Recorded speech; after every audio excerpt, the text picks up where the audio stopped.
แม่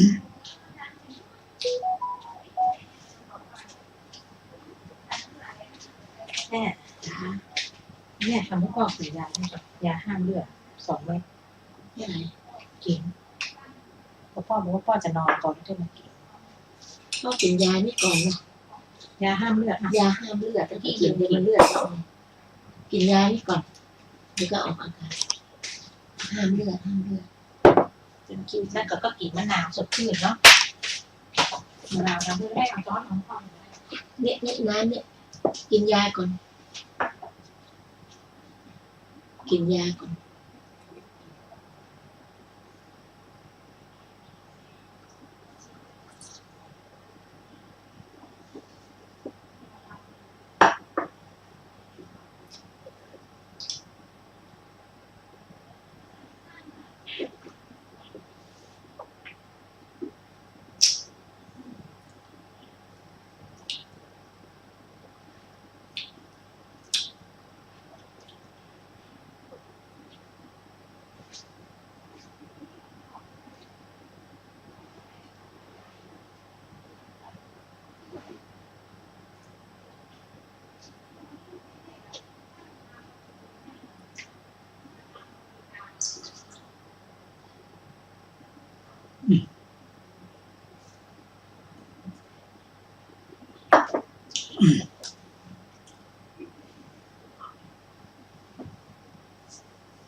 นะโมตัสสะ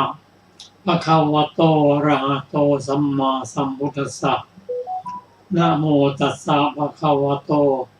อะระหะโตสัมมาสัมพุทธัสสะนะโมตัสสะภะคะวะโตอะระหะโตสัมมาสัมพุทธัสสะขอนอบน้อมแด่พระผู้มีพระภาคอรหันตสัมมาสัมพุทธเจ้าพระองค์นั้นซึ่งเป็นผู้ไกลจากกิเลสตรัสรู้ชอบได้โดยพระองค์เองวันนี้ครับท่านผู้ฟังที่เคารพครับท่านผู้ฟังรับฟังรายการศึกษาพระพุทธศาสนาตามมัตไตรปิฎกเมื่อเสนอแก่ท่านผู้ฟังทุกวันอาทิตย์ตั้งแต่เวลา 15 นาฬิกาถึง 16 นาฬิกาวันนี้เราจะนำมัตไตรปิฎกฉบับอัตถกถาเล่มที่ 44 มาศึกษากันในพระสูตรที่ว่าด้วยปฏิจจสมุปบาททั้งเป็นอนุโลมและปฏิโลม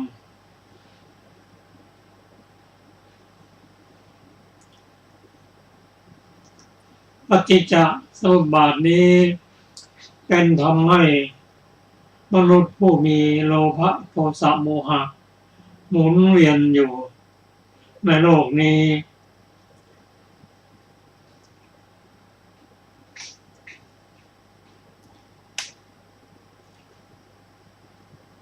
และผู้ที่จะพ้นจากการเวียนเกิดเวียนตายในโลกนี้ก็ต้องเป็นผู้ที่ไม่มีโลภะ ไม่มีโทสะไม่มีโมหะคือเป็นพระอรหันตบุคคลนั่นเอง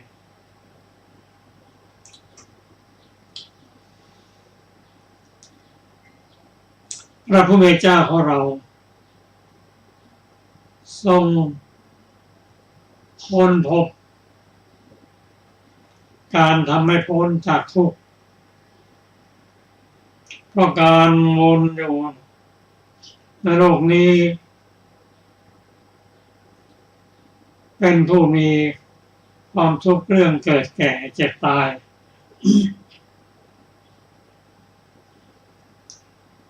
ทุกสิ่งทุกอย่าง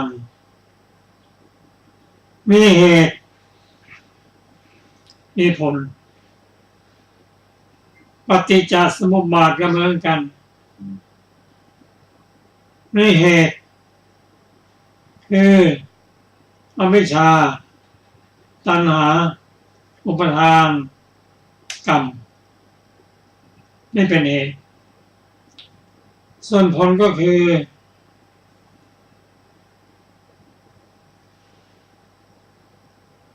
การเกิดมาเพื่อรับผลของกรรมนั้น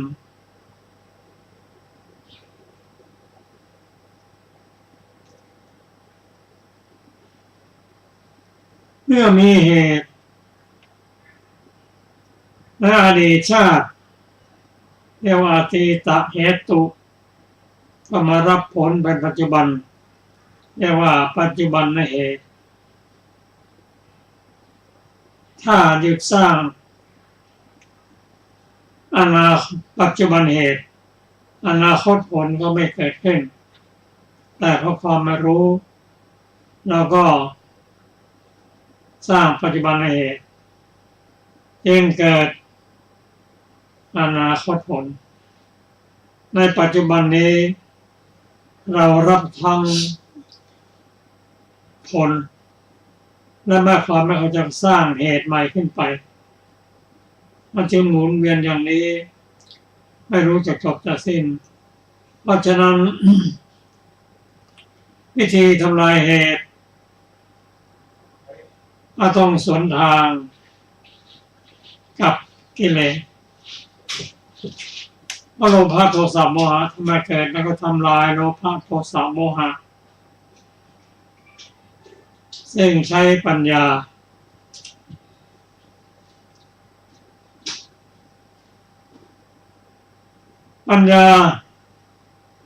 ที่เรากำลังศึกษากันอยู่นี้จะเป็นปัญญาระดับ16ขั้นเรียกว่าโสรสญาณซึ่งตามลำดับก็คือการศึกษาตนเองละกิเลสละสังโยชน์10ญาณ16นั้นประกอบด้วยนามรูปะปริเฉทญาณะคือความเข้าใจปัญญาที่จะแยกแยะว่าอันนี้เป็นรูปอันนี้เป็นนามนะชีวิตร่างกายนั้นไม่ใช่เป็นสิ่งเดียวกันประกอบด้วยรูปและนามเป็นปัญญาระดับหนึ่งระดับสองแค่ก็คือปัจจยปริกหญาณแต่ละอย่างทั้งรูปและนามนั้นก็ประกอบอาศัยเหตุปัจจัยเกิดขึ้นเท่านั้นไม่ได้เกิดขึ้นลอยๆปัญญาระดับ3ก็คือสัมมัสสนญาณคือทั้งรูปและนามนั้นประกอบด้วยลักษณะคืออนิจจังทุกขังอนัตตามีความแปรเปลี่ยนไปเป็นธรรมดาไม่อะไรจะหยุดนิ่งกันได้เราบังคับบัญชากันไม่ได้เพราะเป็นเรื่องของธรรมชาติ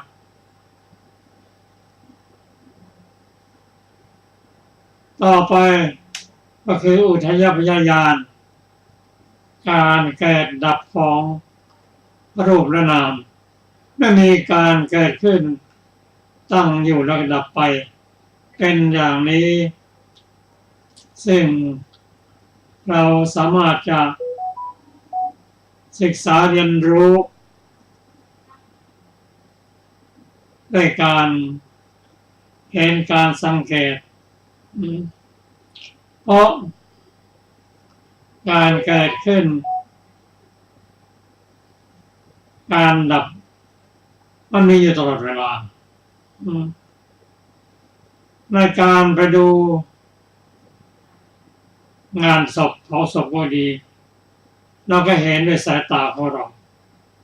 ฟังด้วยหูว่า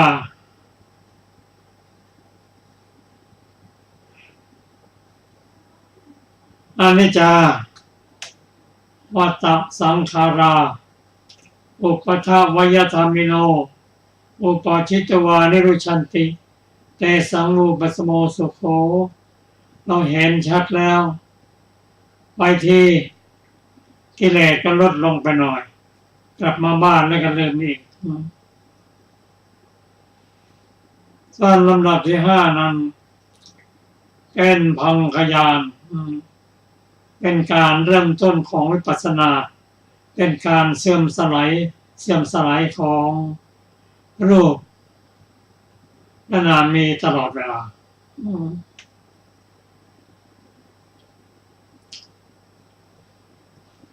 ต่อไปเป็นมยญาณเป็นลำดับที่หกเห็นแล้วอันนี้เป็นภัยนะที่เกิดขึ้นการเสื่อมสลายการไม่อย่างไม่หยุดยั้งนั้นตั้งรูปทั้งนามเสื่อมสลายไปเป็นอันดับที่ห้าอันดับที่หกก็พยญาณนี่เป็นภัยในการเสื่อมสลายไปทางรูปและนามนั้นนั่นคือ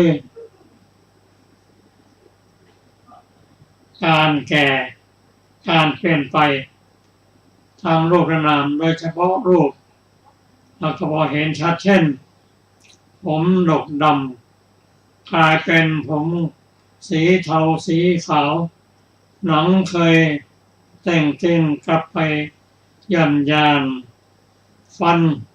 เคยมั่นคงแข็งแรงก็หลุดล่วงไปสายตาก็เช่นเดียวกันทั้งหมดทั้งรูปร่างทั้งกระดูกทั้งหนังเนื้อไปกันด้วยกันหมดเป็นภัยเป็นสิ่ง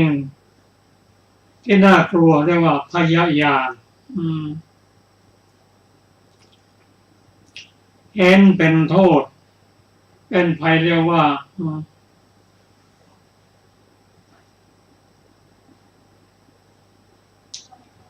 อาทีนวญาณ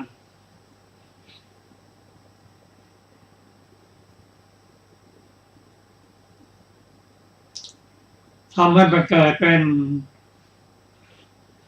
สิ่งที่น่ากลัวเป็นภัยทำให้เกิดความเบื่อนิพพิทายานแต่ความเบื่อนั้นเบื่อไปตามกำลังปัญญาถ้าปัญญาไม่มากก็เบื่อนิดเดียวก็อยากเองแล้วแต่คนมีปัญญามากถึงแม้อายุยังน้อยท่านเห็นและเข้าใจเพราะได้ส่งปัญญามาแต่อดีตอย่างเรวตะน้องชายของท่านพระสารีบุตรท่านเบื่อเมื่อเพียงอายุ7 ขวบเบื่อด้วยปัญญาคิดในใจว่าด้วยความไม่เที่ยงอย่างนี้ผู้มั่นของเราถึงแม้อายุ7 ขวบถ้าอายุมากขึ้นความเปลี่ยนแปลงก็จะเกิดขึ้นไม่น่าเล่าพี่สาวพี่ชายของเรา6 คนนี้เป็นบวชท่านเบื่อด้วยปัญญาเบื่อจริงๆท่านก็ออกบวชนางรูปนันธาเบื่อเมื่ออายุ16 17ก็ไม่ตั้งใจจะเบื่อหรอกยังรักในความสวยความงามไปฟังธรรมครั้งไรพระพุทธองค์ก็ตรัสเรื่องความสวยความงามไม่อยากไปฟังธรรมในที่สุดพระองค์ใช้นามบ่งนามในระมิตหญิงที่งามกระเทยแล้วก็ย่อชีวิตให้เหลือเพียง20 นาทีประมาณนั้นเธอเห็นการเปลี่ยนแปลงภายในระยะเวลาอันสั้นจากความสวยความงามมาถึงเป็นคนแก่คนเจ็บคนตายเธอเบื่อด้วยปัญญาเพราะสังสมมาในอดีตได้บวชและจะสุดก็พ้นจากทุกข์ทุกคนเบื่อแต่เบื่อมากเบื่อน้อยนั้นเมื่อเบื่ออย่างนั้น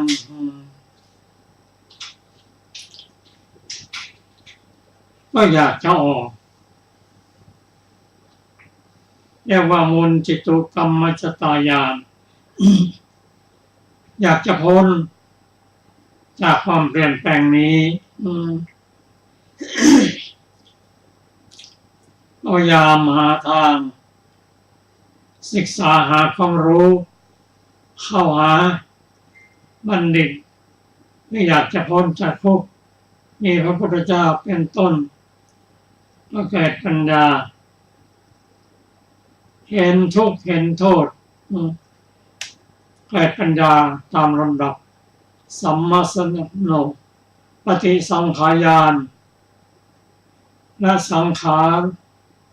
รูปเปกขายานเห็นคล้อยว่านี้ทุกข์สมุทัยนิโรธมาคล้อยตามอริยสัจสี่รอปัญญาความพร้อมก็รอด้วยความเข้าใจเรียกว่าสังขารุเปกขายานจนถึง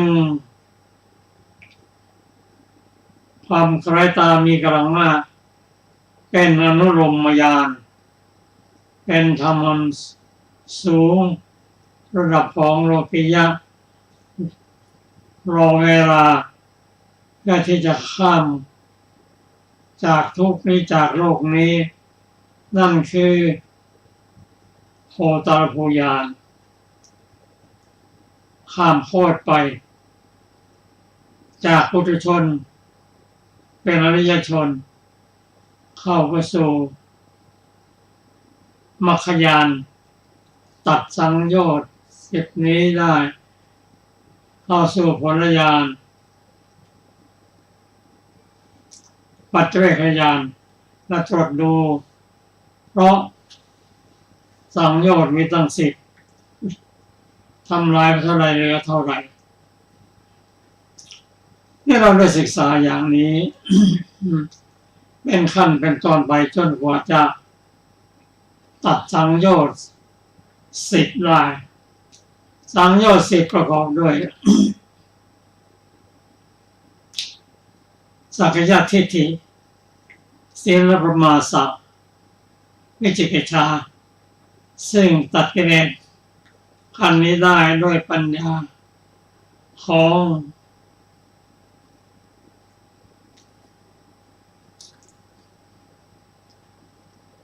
พระโสดาบันเมื่อตัดปัญญาเมื่อตัดกิเลสสังโยชน์เรื่องต่ำๆได้ซึ่งพระองค์ตรัสว่าความทุกข์ที่เกิดจากนี้แล้วไม่นานแล้วเปรียบเหมือนก้อนดิน7 ก้อนมาเปรียบเทียบกับเขาปัสเมนแล้วมันนิดเดียวกันเองแต่ดิจชาติก็จะหมดแล้วก็ด้วยความเพียรพยายาม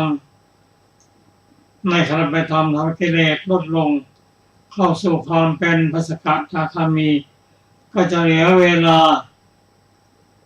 กลับมาเกิดอีกครั้งเดียวเท่านั้นเมื่อศึกษาต่อไปละสังโยชน์เรื่องตัมมาได้เรียกว่าโอรัมภาคิยะสังโยชน์ก็มี2 อย่างคือปฏิฆะสังโยชน์และกรรมสังโยชน์ได้ถ้าในจตุตฌานได้ก็ไม่กลับมาเกิดในโลกที่อีกแล้วนิพพานในชั้นสุทธวาสผู้ที่ตัดสังโยชน์เบื้องสูงนี่5ได้ก็คือพระอรหันต์อันประกอบอันสังโยชน์เบื้องสูงประกอบด้วยรูปปราคะอรูปปราคะอุทธัจจะมานะอวิชชาซึ่งเป็นกิเลสชั้นสูงตัดด้วยอรหันตมรรคท่านก็ต้องไม่กลับมาเกิดแล้วหมดความเป็นหมดในผู้ที่ประกอบด้วยโลภะโทสะโมหะไม่มีกิเลสแล้วแสงสว่าง เกิดขึ้นแล้วมองเห็นชัดซึ่งปฏิโลมมีปัญญาเห็นว่า เพราะ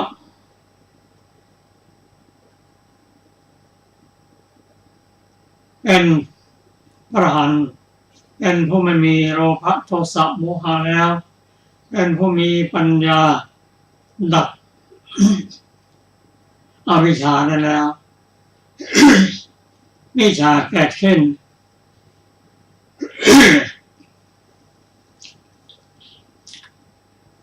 ทำให้เห็นความเป็นไปของปฏิจจสมุปบาทได้ชัดเจนเพราะอวิชชาดับไปโดยไม่มีส่วนเหลือโลภะโทสะโมหะถูกกำจัดแล้วนั่นคือ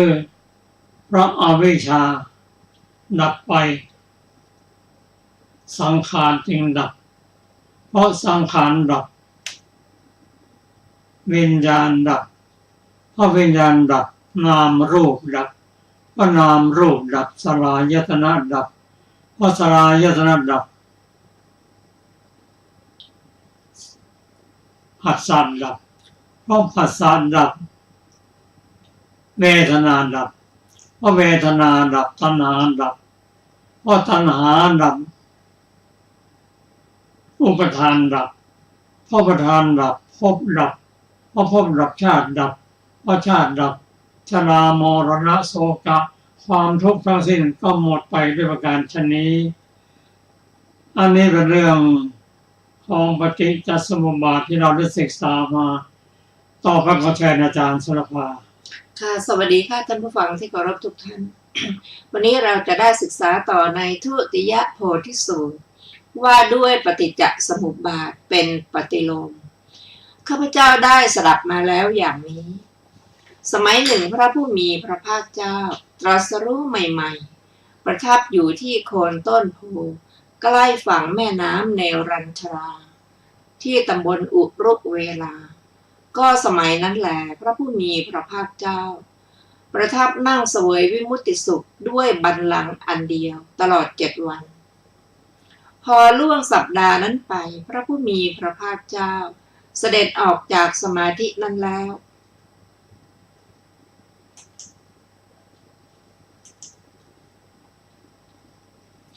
ทรงมนสิการปฏิจจสมุปบาทอันเป็นปฏิโลมด้วยดี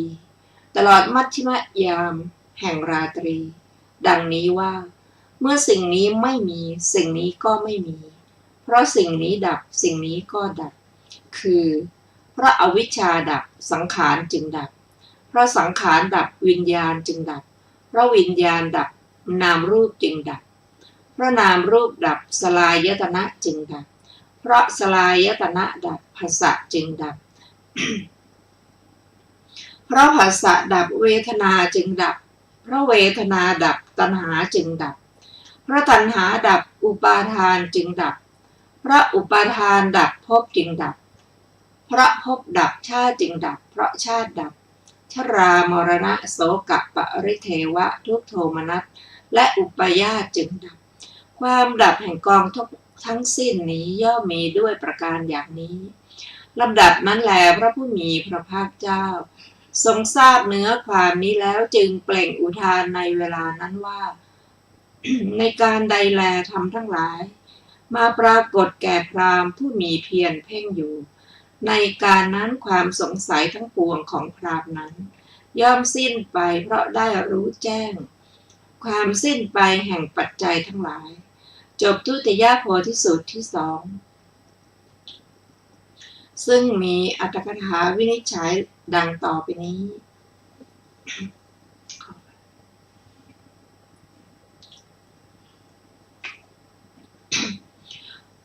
บทว่าปฏิโลมังความว่า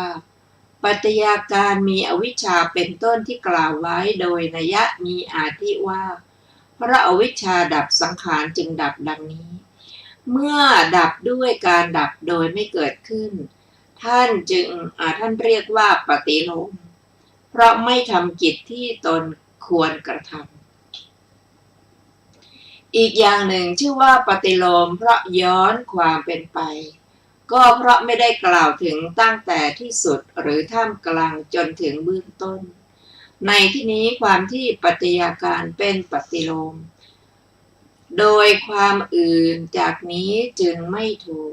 อันหนึ่งบทว่าปฏิโลมเป็นการแสดงภาวะนปุงสกลิงเหมือนในประโยคว่าวิสมังจันทิมะสุริยาปริวัตตันติพระจันทร์และพระอาทิตย์เวียนไปไม่สม่ำเสมอบทว่าอิมัสมิงอาสติอิทังนะโหติความว่าเมื่อปัจจัยมีอวิชชาเป็นต้นนี้ไม่มีคือถูกมรรคละเสียแล้วผลมีสังขารเป็นต้นนี้ก็ไม่มีคือเป็นไปไม่ได้บทว่าอิมัสสะนิโรธาอิทังนิรุชชัยติความว่าเพราะปัจจัยมีอวิชชาเป็นต้นนี้ดับคือเพราะมรรคให้ถึงความเป็นธรรมชาติไม่เกิดขึ้นเป็นธรรมผลมีสังขารเป็นต้นนี้จึงดับคือไม่เป็นไปแม้ในข้อนี้พึงทราบว่าท่านแสดงลักษณะที่กำหนดลง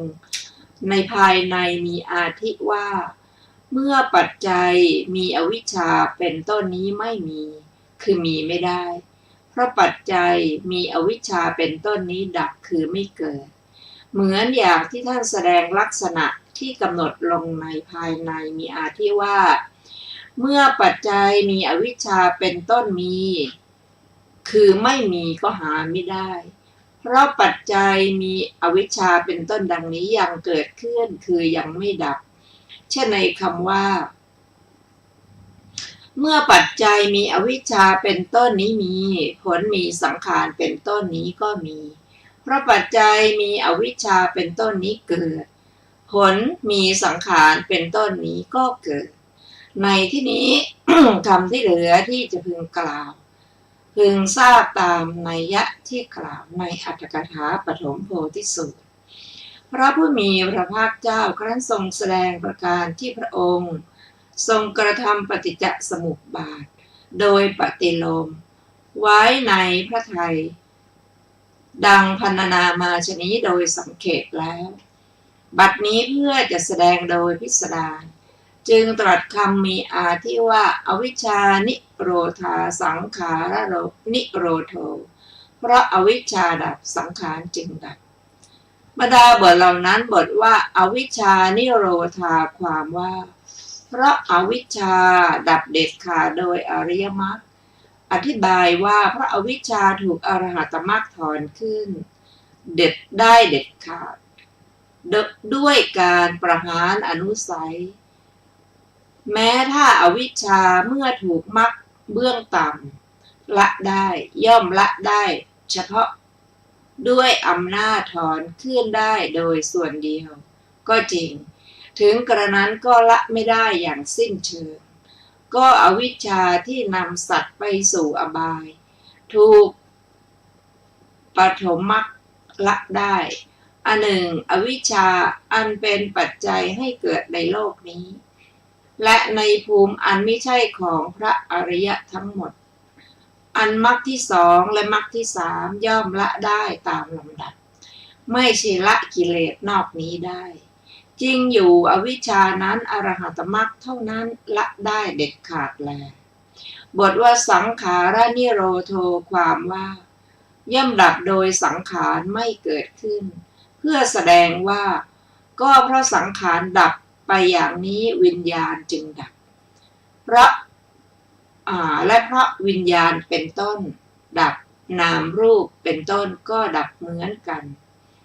ท่านจึงกล่าวคำมีอาทิว่าเพราะสังขารดับวิญญาณจึงดับและกล่าวว่ากองทุกข์ทั้งมวลนี้ย่อมดับไปด้วยประการฉนี้ในคำเหล่านั้นคำที่ควรกล่าวมีนัยยะดังกล่าวแล้วในหนหลังนั่นแหละอีกอย่างหนึ่งในที่นี้เพราะอวิชชาดับสังขารจึงดับเพราะสังขารดับวิญญาณจึงดับเพราะฉะนั้นจึงเป็นอันกล่าวกองทุกข์ทั้งมวลดับไป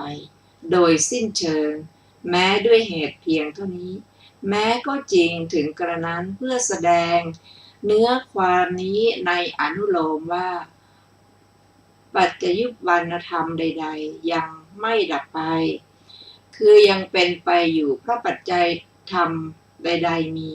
ท่านจึงกล่าวว่าอวิชชาปัจจยาสังขาราจนถึงสมุทโยโหติดังนี้ฉันใดเพื่อแสดงว่าปัจจยุปปนธรรมนั้นๆย่อมดับคือไม่เป็นไปเพราะปัจจัยธรรมนั้นๆไม่มีโดยเป็นปฏิปักษ์ต่อปัจจยุปปนธรรมนั้นท่านจึงกล่าวไว้ในที่นี้ว่าอวิชชานิโรธาสังขาระนิโรโธสังขาระนิโรธาวิญญาณนิโรโธวิญญาณนิโรธานามรูปะนิโรโธจนถึงทุกขขันธัสสะนิโรโธโหติดังนี้ฉันนั้นแต่ไม่ได้กล่าวเพื่อแสดงความดับกองทุกข์นับเนื่องในการสามเหมือนในอนุโลมพึงทราบความแปลกกันแม้นี้ว่าจริงอยู่เมื่อไม่มีอริยมรรคภาวนาแห่งกองทุกข์ที่เป็นอนาคตท่านประสงค์เอาความดับกองทุกข์ที่ควรจะเกิดด้วยอริยมรรคภาวนาบทว่าเอตมัตถังวิทิตวาความว่ารู้อัดนี้ที่ท่านกล่าวว่ากองทุกข์มีสังขารเป็นต้นย่อมดับด้วยอำนาจอวิชชาดับเป็นต้นโดยอาการทั้งปวงบทว่าอิมังอุทานังอุทาเนสิความว่าทรงเปล่งอุทานนี้อันแสดงอานุภาพแห่งการอย่างรู้การสิ้นปัจจัยมีอวิชชาเป็นต้นที่ประกาศไว้อย่างนี้ว่าเพราะอวิชชาดับสังขารจึงดับในเมื่อรู้แจ้งอัตถะนั้นในข้อนั้นมีความสังเขปดังต่อไปนี้เพราะเหตุที่พระองค์ทรงรู้ทั่วถึงแทงตลอดความสิ้นไปกล่าวคือความดับไม่เกิดขึ้นแห่งปัจจัยธรรมมีอวิชชาเป็นต้นฉะนั้นโพธิปักขิยธรรมหรือจตุสัจธรรมมีประการดังกล่าวแล้วปรากฏเกิดขึ้นหรือแจ่มชัดแก่พราหมณ์นั้นผู้มีเพียรเพ่งอยู่โดยนัยดังกล่าวแล้วที่นั้นความสงสัยมีประเภทดังกล่าวแล้วในการก่อนพึงเกิดขึ้นเพราะไม่รู้แจ้งความดับปัจจัยโดยชอบทั้งหมดนั้นย่อมหายไปคือดับไปแล้วคำที่เหลือมีนัยดังกล่าวแล้วในหนหลังนั่นแหละจบทุติยโพธิสูตรที่สองต่อไปจะเป็นตติยโพธิสูตรว่าด้วยปฏิจจสมุปบาททั้งอนุโลมและปฏิโลมข้าพเจ้าได้สดับมาแล้วอย่างนี้สมัยหนึ่งพระผู้มีพระภาคเจ้าตรัสรู้ใหม่ๆประทับอยู่ที่โคนไม้โพใกล้ฝั่งแม่น้ำเนรัญชราที่ตำบลอุรุเวลาก็สมัยนั้นแลพระผู้มีพระภาคเจ้าประทับนั่งเสวยวิมุตติสุขด้วยบัลลังก์อันเดียวตลอด7 วันครั้งนั้นแลพอล่วงสัปดาห์นั้นไปพระผู้มีพระภาคเจ้าเสด็จออกจากสมาธินั้นแล้วทรงมนสิการปฏิจจสมุปบาททั้งอนุโลมและปฏิโลมด้วยดีตลอดปัจฉิมยามแห่งราตรีดังนี้ว่าเมื่อสิ่งนี้มีสิ่งนี้ก็มีเพราะสิ่งนี้เกิดสิ่งนี้จึงเกิดเมื่อสิ่งนี้ไม่มีสิ่งนี้ก็ไม่มีเพราะสิ่งนี้ดับสิ่งนี้จึงดับคือเพราะอวิชชาเป็นปัจจัยจึงมีสังขารเพราะสังขารเป็นปัจจัยจึงมีวิญญาณเพราะวิญญาณเป็นปัจจัยจึงมีนามรูปเพราะนามรูปเป็นปัจจัยจึงมีสลายตนะเพราะสลายตนะเป็นปัจจัยจึงมีผัสสะเพราะผัสสะเป็นปัจจัยจึงมีเวทนาเพราะเวทนาเป็นปัจจัยจึงมีตัณหาเพราะตัณหาเป็นปัจจัยจึงมีอุปาทานเพราะอุปาทานเป็นปัจจัยจึงมีภพเพราะภพเป็นปัจจัยจึงมีชาติเพราะชาติเป็นปัจจัยจึงมีชรามรณะโสกะปริเทวะทุกโทมนัสและอุปาญาต ความเกิดขึ้นแห่งกองทุกข์ทั้งสิ้นนี้ย่อมมีได้ด้วยประการอย่างนี้เพราะอวิชชานั้นแลดับโดยสำรอกไม่เหลือสังขารจึงดับเพราะสังขารดับวิญญาณจึงดับเพราะวิญญาณดับนามรูปจึงดับเพราะนามรูปดับสลายตนะจึงดับเพราะสลายตนะดับภาษะจึงดับเพราะภาษะดับเวทนาจึงดับเพราะเวทนาดับตัณหาจึงดับเพราะตัณหาดับเวทนาจึงดับอุปาทานดับภพจึงดับเพราะภพดับชาติจึงดับเพราะชาติดับชรามรณะโสกะปริเทวะทุกโทมนัสและอุปาญาตจึงดับความดับแห่งกองทุกข์ทั้งสิ้นนี้ย่อมมีด้วยประการอย่างนี้ลำดับนั้นแลพระผู้มีพระภาคเจ้าทรงทราบเนื้อความนี้แล้วจึงทรงเปล่งอุทานนี้ในเวลานั้นว่าในการใดแลธรรมทั้งหลายมาปรากฏแก่พราหมณ์ผู้มีเพียรเพ่งอยู่ในการนั้นพราหมณ์นั้นย่อมกำจัดมารและเสนามารเสียได้ดุจพระอาทิตย์กำจัดมืดส่องแสงสว่างอยู่ในอากาศฉะนั้นจบตติยโพธิสูตรที่3ซึ่งมีอรรถกถาวินิจฉัยดังต่อไปนี้บทว่าอนุโลมปฏิโลมังได้แก่อนุโลมและปฏิโลมอธิบายว่าด้วยสามารถอนุโลมตามที่กล่าวแล้วและด้วยสามารถปฏิโลมมีคำถามว่าก็ท่านกล่าวความเป็นไปของมนสิการในปฏิจจสมุปบาทไว้ในสูตรทั้งสองโดยอนุโลมและปฏิโลมแม้ในการก่อนมิใช่หรือเพราะเหตุไรในที่นี้ท่านจึงกล่าวความเป็นไปของมนสิการด้วยอำนาจสูตรนั้นอีกตอบว่าเพราะประกาศมนสิการไว้ในปฏิจจสมุปบาทถึงวาระที่3ด้วยอำนาจสูตรทั้งสองนั้นถามว่าก็ท่านประกาศมนสิการไว้โดยสูตรทั้งสองอย่างไรเพราะใครๆไม่อาจประกาศมนสิการปฏิจจสมุปบาททั้งอนุโลมและปฏิโลมไม่ก่อนไม่หลังตอบว่าข้อนั้นไม่พึงเห็นอย่างนั้นว่าทรงมนสิการถึงอนุโลมและปฏิโลมทั้งสองนั้นรวมกันโดยที่แท้ทรงมนสิการเป็นวาระจริงอยู่พระผู้มีพระภาคเจ้าทรงมนสิการถึงปฏิจจสมุปบาทโดยอนุโลมก่อนแล้วทรงเปล่งอุทานครั้งแรกอันสมควรแก่มนสิการนั้นแม้ครั้งที่สองทรงมนสิการถึงปฏิจจสมุปบาทนั้นโดยปฏิโลมแล้วทรงเปล่งอุทานอันสมควรแก่มนสิการนั้นเหมือนกันส่วนครั้งที่3ทรงมนสิการถึงอนุโลมปฏิโลมด้วยสามารถมนสิการเป็นอนุโลมโดยการเป็นปฏิโลมโดยการด้วยเหตุนั้นท่านจึงกล่าวว่าบทว่าอนุโลมปฏิโลมังได้แก่อนุโลมและปฏิโลมด้วยอำนาจอนุโลมและปฏิโลมตามที่กล่าวแล้วด้วยคำว่าเป็นอันประกาศความที่มนสิการคล่องแคล่วมีกำลังและมีความชำนาญแต่ในที่นี้พึงทราบวิภาคแห่งอนุโลมและปฏิโลมเท่านั้นด้วยสามารถส่วนเบื้องต้นที่เป็นไปอย่างนี้ว่า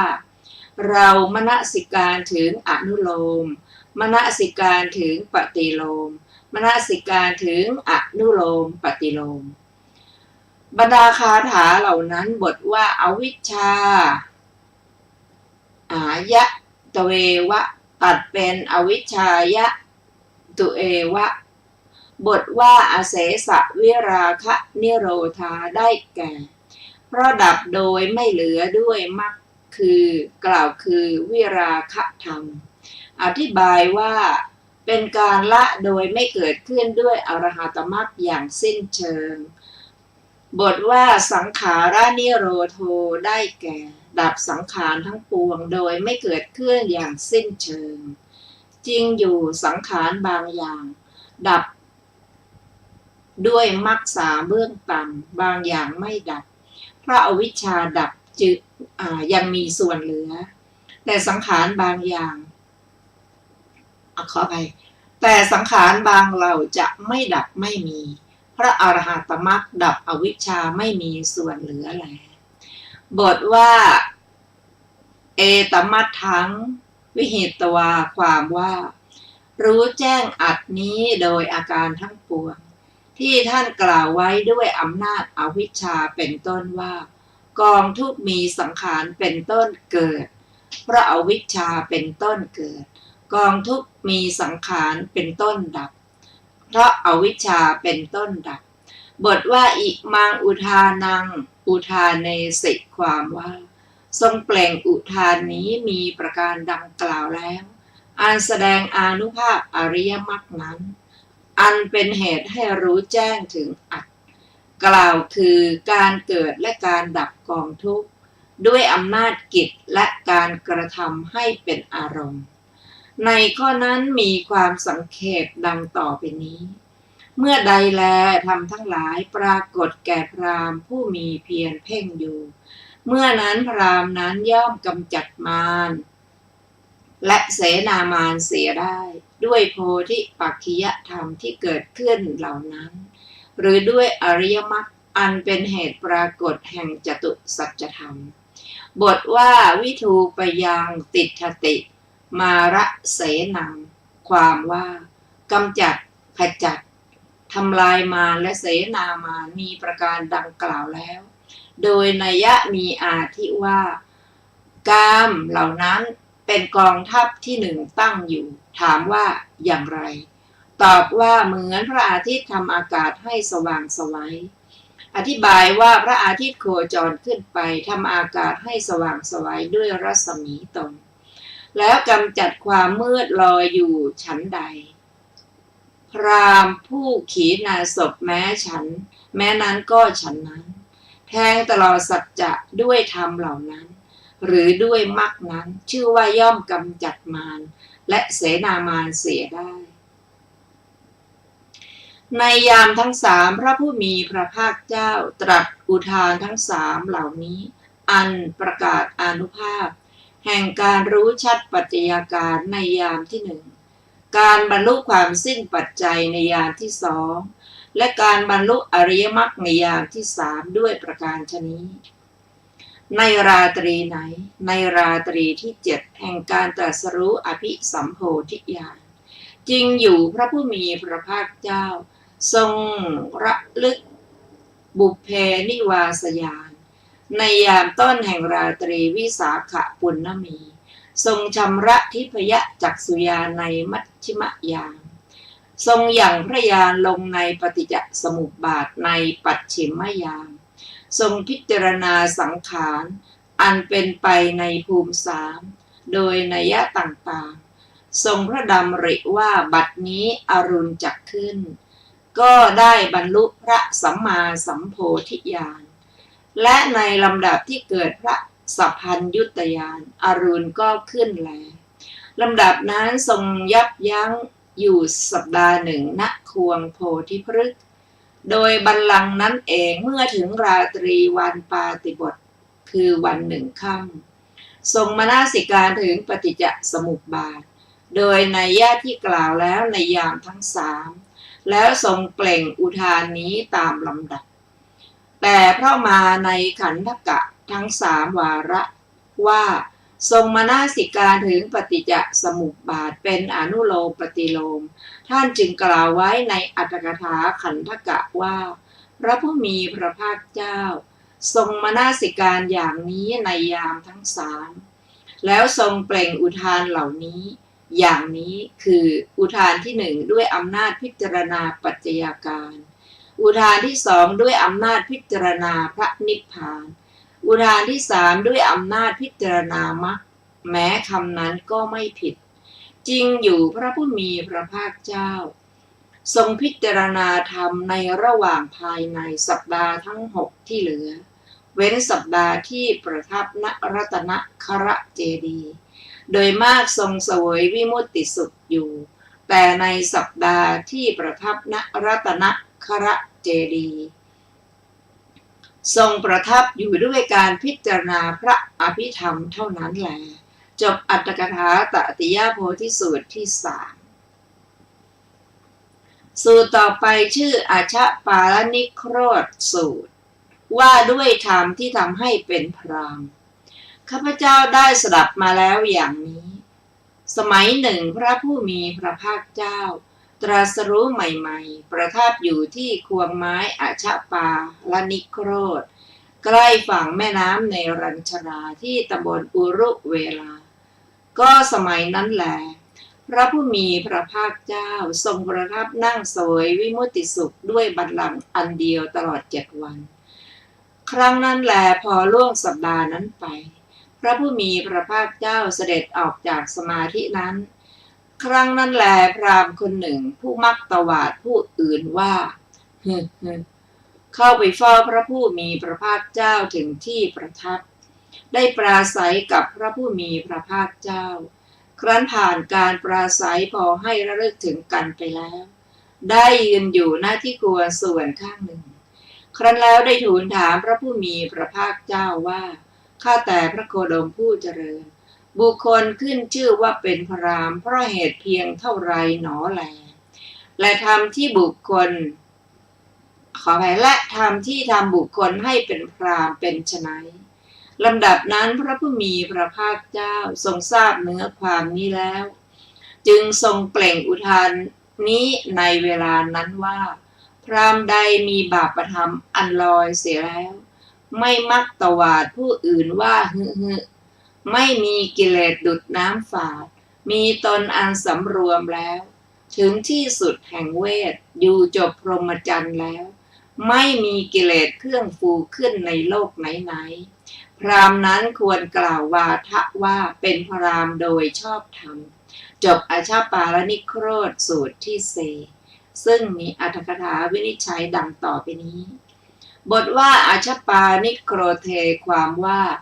ได้ยินว่าคนเลี้ยงแพะทั้งหลายได้ไปนั่งที่ร่มเงาต้นนิโครธ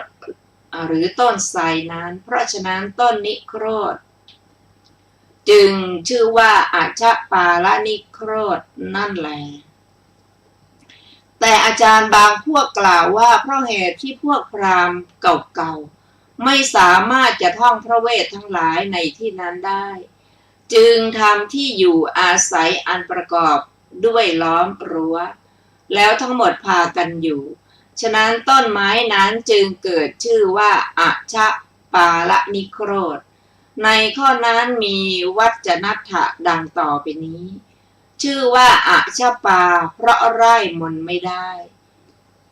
อธิบายว่าสาธยายมนไม่ได้ชื่อว่าอาชปาละเพราะเป็นที่ถือคือจับจองที่อาศัยของผู้ไร่มนไม่ได้อาจารย์อีกพวกหนึ่งกล่าวว่าเพราะเหตุที่ต้นไม้นั้นปกปักรักษาพวกแพะที่เข้าไปอยู่ภายในเวลาเที่ยงด้วยร่มเงาของตนฉะนั้นต้นไม้จึงเกิดชื่อว่าอาชปาละคือรักษาแพะนั่นเป็นชื่อของต้นไม้นั้นแม้ทุกชื่อที่ใกล้ต้นไม้นั้นจริงอยู่บทว่าอาชปาลนิโครธนี้เป็นสัตตมีวิภัตติลงในอัฏฐะว่าใกล้บทว่าวิมุตติสุขังปฏิสังเวทีความว่าเมื่อทรงพิจารณาธรรมแม้ที่ต้นอาชปาลนิโครธนั้นประทับนั่งเสวยวิมุตติสุขต้นไม้นั้นมีอยู่ในด้านปุรัตถิมทิฏแต่โพธิพฤกษ์ก็บทว่าสัปตาหังนี้ไม่ใช่เป็นสัปดาห์ติดต่อกับสัปดาห์ที่ทรงนั่งขัดสมาธิจริงความจริงพระผู้มีพระภาคเจ้าทรงยับยั้งอยู่ณที่ใกล้โพธิพฤกษ์นั่นเองตลอด3 สัปดาห์นอกจากสัปดาห์ที่นั่งขัดสมาธิในข้อนั้นมีอนุปุพพิกถาดังต่อไปนี้ได้ยินว่าพระผู้มีพระภาคเจ้าทรงบรรลุสัมมาสัมโพธิญาณแล้วประทับนั่งขัดสมาธิตลอดสัปดาห์หนึ่งเทวดาบางพวกเกิดความสงสัยขึ้นว่าพระผู้มีพระภาคเจ้าไม่เสด็จออกทำอันกระทำความเป็นพระพุทธเจ้าแม้อย่างอื่นยังมีอยู่หรือหนอครั้นในวันที่8พระผู้มีพระภาคเจ้าเสด็จออกจากสมาบัติ ทรงทราบความสงสัยของพวกเทวดาจึงเหาะขึ้นไปบนอากาศเพื่อกำจัดความสงสัยของเทวดาเหล่านั้นแล้วแสดงยมกปาฏิหาริย์ประทับยืนทางด้านทิศอุดร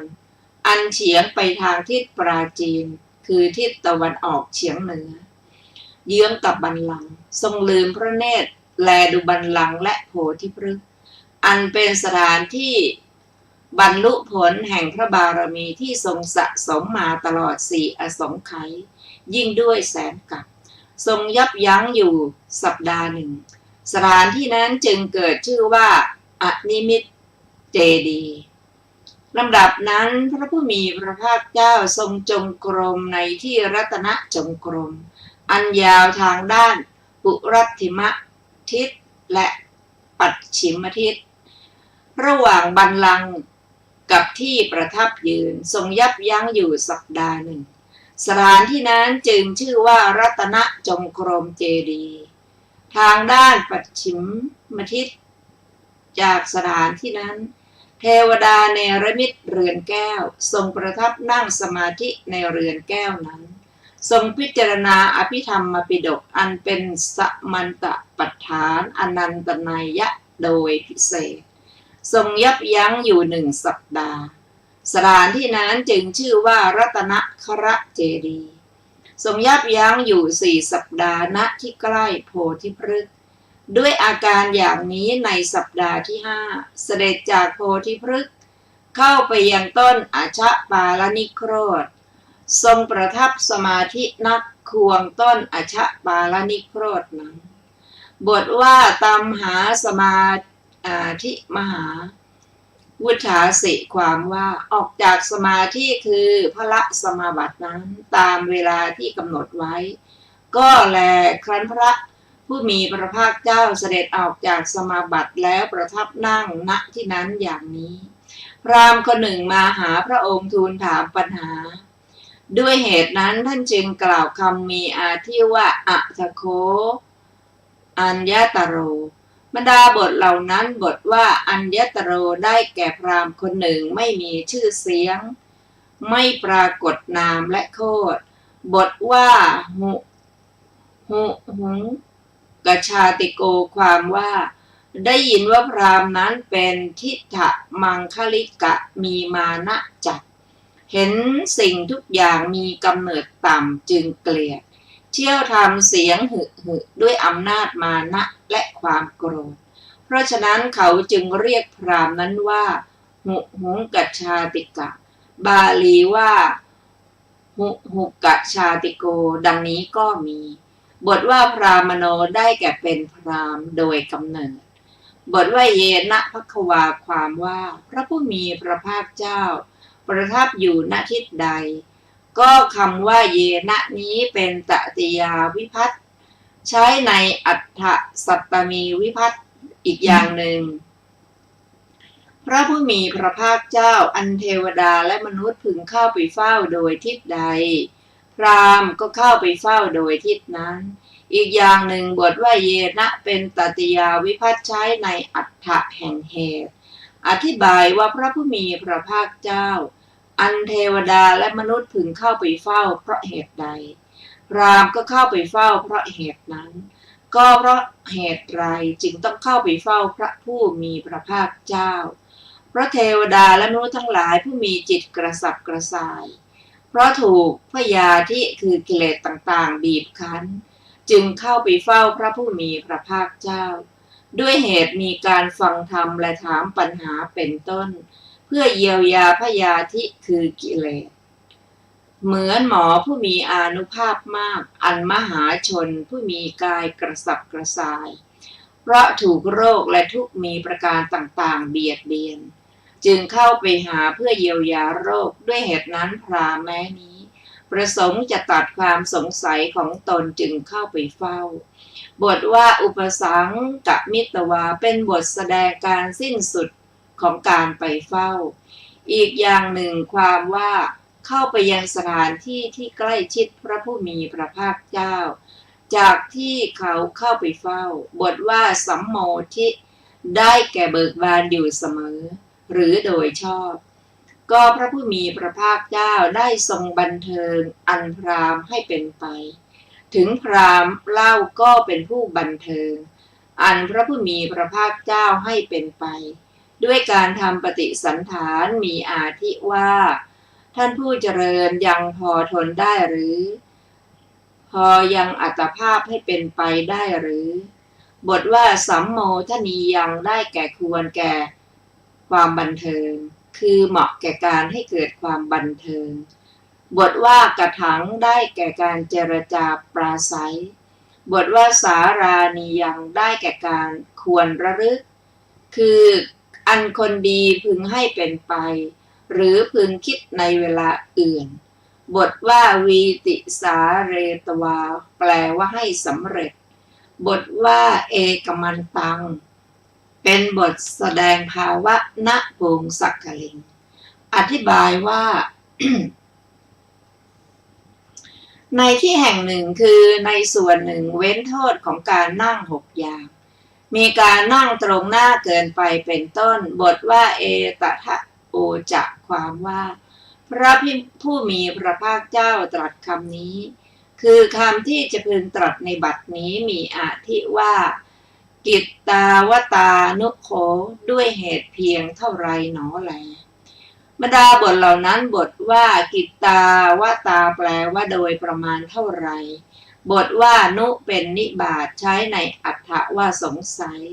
บทว่าโขเป็นนิบาตใช้ในอัฏฐว่าทำบทให้เต็มบทว่าโพเป็นอาลปณะร้องเรียกชาติของพราหมณ์สมจริงดังคำที่กล่าวไว้ว่าพราหมณ์นั้นชื่อว่าโพวาทีพราหมณ์นั้นแลยังเป็นผู้พราหมณ์นั้นแลเป็นผู้ยังมีกิเลสเครื่องกังวลท่านผู้ฟังที่เคารพค่ะวันนี้รายการศึกษาพระพุทธศาสนาตามพระไตรปิฎกก็ได้หมดเวลาลงแล้วขอบพระคุณทุกท่านที่ได้ร่วมศึกษาด้วยกันเราจะมาพบกันใหม่ในวันอาทิตย์หน้าเวลาเดียวกันนี้วันนี้ขอมีความสุขสวัสดีเจริญในธรรมค่ะสวัสดีค่ะ